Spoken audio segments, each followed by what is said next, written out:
এটা হচ্ছে সবাই তো এর সাথে হয়তো পরিচিত, ডিজিটাল প্রেশার মাপার মেশিন। আমি আমার বেবিটা একটু চেক করব। আমার বেবি সব সময় লো থাকে, জানি না কি জন্য। তো আমি একটু মাপবো এখন প্রেশারটা, দেখি প্রেশারটা কত হয়, আপনারাও দেখেন। আমি আমার হাতে এটা পরে নিয়েছি, আপনাদের সাথে দেখাই। এটা অন করে দিলাম। চার্জে দিতে হয়, আমি চার্জের সুইচটা দিইনি, সুইচটা একটু দিয়ে দিই।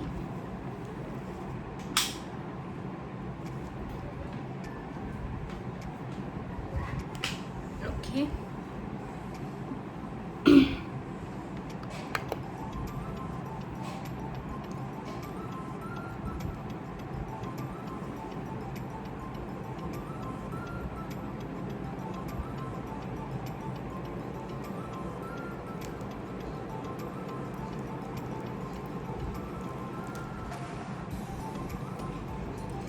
একদম চেপে ধরছে।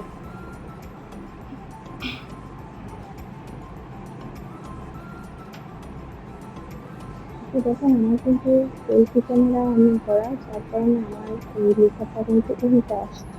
ঠিক আছে, আমি কিন্তু সেলফি ক্যামেরাটা এটা অন করে রাখিনি, যার কারণে আমার এটা ঠিক আছে। এমনি ঠিক আছে, আর একটু লো এই আর কি। আমার বাসায় ওয়াইফাই লাইনের যে এই নেওয়া হয়েছিল না, কি বলে, রাউটারের যে বক্সগুলো আছে, এটা দিয়েই আমার মেয়ে খেলা করছে এই আর কি। কি খেলা করছো? এটা এটা দিয়ে কিভাবে খেলা করতেছো তুমি? আকে খেলা করো।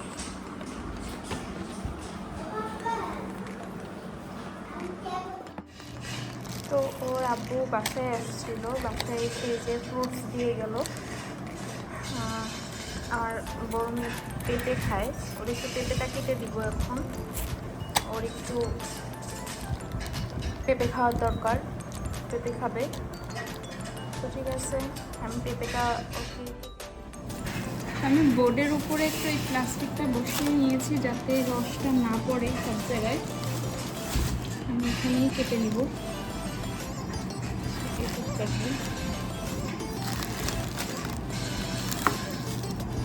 ময়লাটা এর ভিতরেই থাকবে।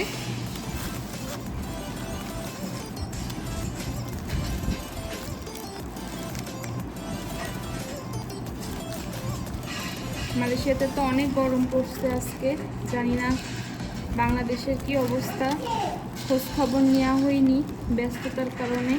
আজকে সারাদিন ফোন দিতে পারিনি, দেশে যোগাযোগ করতে পারিনি আজকে।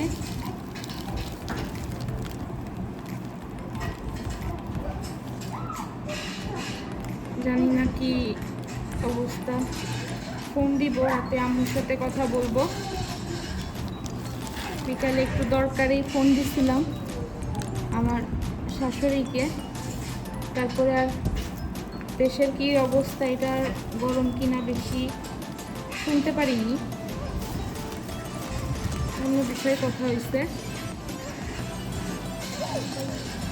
সবাই কমেন্ট করে জানাবেন যে আসলে কি অবস্থা, কি সবাই কেমন আছেন, এই আর কি জানাবেন সবাই। তো পেঁপে কিন্তু খুব ভালো জিনিস, ঠান্ডা জিনিস। পেঁপে কিন্তু খাওয়ার খুবই দরকার সবার জন্য, সবারই পেঁপেটা খাওয়া উচিত। আমাদের কিন্তু দেশের বাড়িতে পেঁপে গাছ আছে, অনেক পেঁপে আছে, কিন্তু আমাদের বিদেশে পেঁপেগুলা কিনে খেতে হয়। যে কোনো ফল এই দেশে আমাদের কিনে খেতে হয়, কিন্তু আমার শ্বশুর বাড়িতে আমাদের ফলের গাছে কিন্তু অভাব নেই, আঙ্গুর গাছও পর্যন্ত আছে। দেশে গেলে অবশ্যই দেখাবো।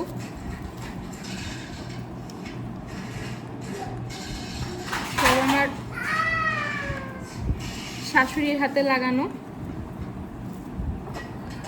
আমার শাশুড়ি লাগিয়েছে সব, এই আর কি। কার বাসায় কি ফলের গাছ আছে অবশ্যই জানাবেন। আর হ্যাঁ, কে কোথা থেকে ভিডিওটা দেখছেন অবশ্যই কমেন্ট করে জানাবেন।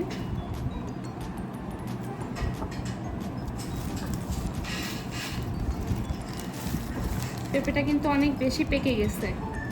এই পেঁপেটাই আমার কাছে বেশি ভালো লাগে খেতে, এই পাকা পেঁপে। আর শরীরে জন্য উপকার, যদি কারোর বাথরুমে সমস্যা হয় পেঁপে খেলে কিন্তু অনেক উপকার। কোষ্ঠকাঠিন্যতা কমে যায়। আমি এটুকুই কাটবো, যেহেতু আমার মেয়ে খাবে, আমি আর কাটবো না। আমার এটুকুই রাতের জন্য যথেষ্ট। এই যে দেখেন আমার চপিং বোর্ডটাও নষ্ট হলো না, আমার সুন্দর ময়লাটা এতে থেকে গেল। আমার পানিতে হাত দিতে হলো না, এটা ধুই করতে হলো না। ঠিক আছে, তাহলে আমি আপাতত ক্যামেরাটা অফ করি। আপনাদের সাথে একটা জিনিস শেয়ার, একটা টিপস দিই। জানি না, এটা মনে হয় অনেকেরই জানা আছে। দেখেন এই বেলুনগুলো কিন্তু চুপসে গেছে, এটা কিন্তু যাবে, এটা যাবে। এই বেলুনগুলো কিন্তু ঠিক আছে, কারণ এটা একটু বেশি মোটা করে ফুলানো, যার কারণে এখনও এ পর্যায়ে আছে। কিন্তু অনেকে আছে এইগুলা রেখে দিতে চায়। সেক্ষেত্রে যারা এগুলা রাখতে চায় অনেক দিন পর্যন্ত, তারা কি করবে, এই ভেতর থেকে আপনারা টেপ মেরে দিতে পারেন, তাহলে এটা উঠে যাওয়ার চান্স থাকবে না।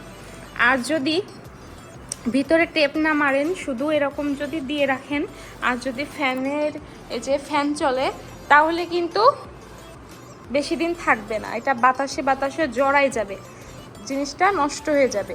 যারা মনে করেন একদিনের জন্য রাখতে চান, তারা তো ঠিক আছে, একদিনের জন্য যথেষ্ট, ছেড়ে দিলে দেখতে ভালো দেখা যায়। কিন্তু পাখা অন করলে তখন তো প্রবলেম হয়ে যায়। যেহেতু যদি আমিও দেখেন মাঝে মাঝে টেপ দিয়ে দিয়েছি, অনেক দিন আছে। আমি শুক্রবার, এক সপ্তাহ হয়ে গিয়েছে, শুক্রবারে আমার মেয়ের বার্থডে ছিল, এটা তো আপনারা দেখছেনই। আর আজকে কিন্তু শুক্রবার, তো এই দেখেন এখনও কিন্তু ভালো আছে। আর এই দিকটায় যেই বেলুনগুলো দিয়েছিলাম, এটা কিন্তু আমার ছোট মেয়ে উঠাই ফেলছে, যার কারণে উঠে গিয়েছে। আর কিন্তু সবগুলো দেখেন যথেষ্ট আলহামদুলিল্লাহ ভালো আছে। বিশেষ করে এগুলা কিন্তু আমি টেপ দিয়ে দিয়েছি, আর নিচে থেকে দিইনি, যে নিচে থেকে এগুলা একটু উড়বে, ভালো দেখা যাবে, যার কারণে আমি দিইনি। আর এইটা সম্পূর্ণটাই আমিই সাজিয়েছি। আর আমার মেয়ে আর ওদের বাবা আমাকে অনেক হেল্প করছে। এখানে পাশটা কিন্তু অনেক শান্ত, কেউ নাই। কিন্তু আমি বাইরে যেয়ে দাঁড়াই না, আমার না খুব ভয় লাগে, কারণ ও কোনো ফ্লোরে মানে ওই দিকটা কোনো লোকজন নাই, কেমন যেন নিচু এরিয়া, জন্য যাই, রুমের ভিতরে যাই, দরজাটা দিয়ে দেব।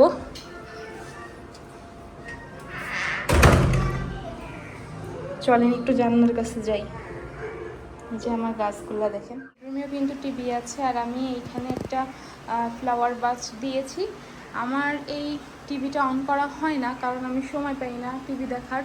ওই রুমে বড় টিভিটা আছে, সেটাই আমার মেয়েরা দেখে। ওরা একটু টুকটাক সময় পেলে কার্টুন এগুলো দেখে, আর আমি ওদেরকে একটু দিয়ে কাজ টাজ করি। কিন্তু আমি বেশি একটা ফোন দিই না আমার মেয়ের কাছে, আমি ফোন দিতে চাই না। তো এই তো সিম্পলভাবে এটা করা। কেমন হয়েছে সবাই জানাবেন। চলেন একটু জানালার কাছে যাই। তো এই যে জানালার কাছে আসছি, দেখেন কত সুন্দর দেখা যাচ্ছে, লাইট আর লাইট, অনেক সুন্দর না ভিউটা বলেন?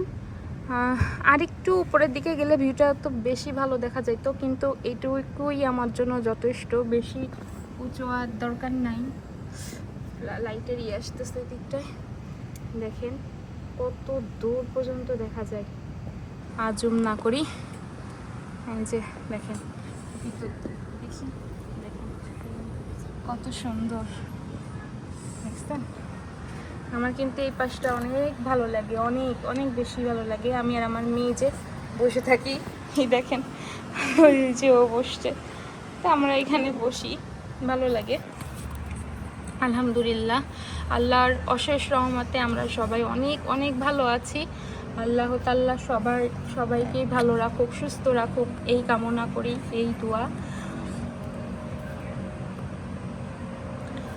দেশ থেকে তো আসছি প্রায় নভেম্বর মাসে আসছি, ডিসেম্বর, জানুয়ারি, ফেব্রুয়ারি, মার্চ, এপ্রিল, মে, প্রায় 6-7 মাসের মতো হতে গেল। দেশের কথা অনেক মনে পড়ছে, বিশেষ করে সবার কথাই মনে পড়তেছে।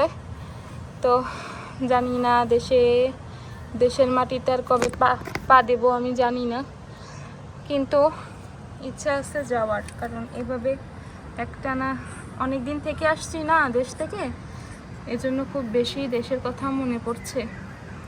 যাব, দেখি আল্লাহ যদি বাঁচাই রাখে অবশ্যই যাব।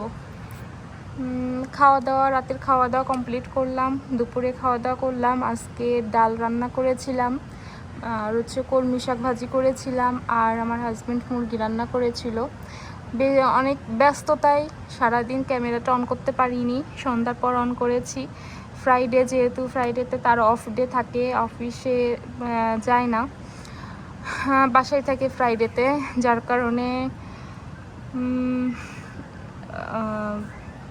ব্যস্তই ছিলাম আজকে। আর বাচ্চা বড়টাও অসুস্থ, সব মিলাই আর হইনি। তো ভিউটা কেমন জানাবেন, কমেন্ট করবেন আপনারা, যে আমার ভিডিওটাগুলা দেখছেন। যদি ভালো লেগে থাকে লাইক দিয়েন, পাশে থাকেন। এই তো সবাই ভালো থাকেন। আল্লাহ হাফেজ, আসসালামু আলাইকুম, বাই বাই।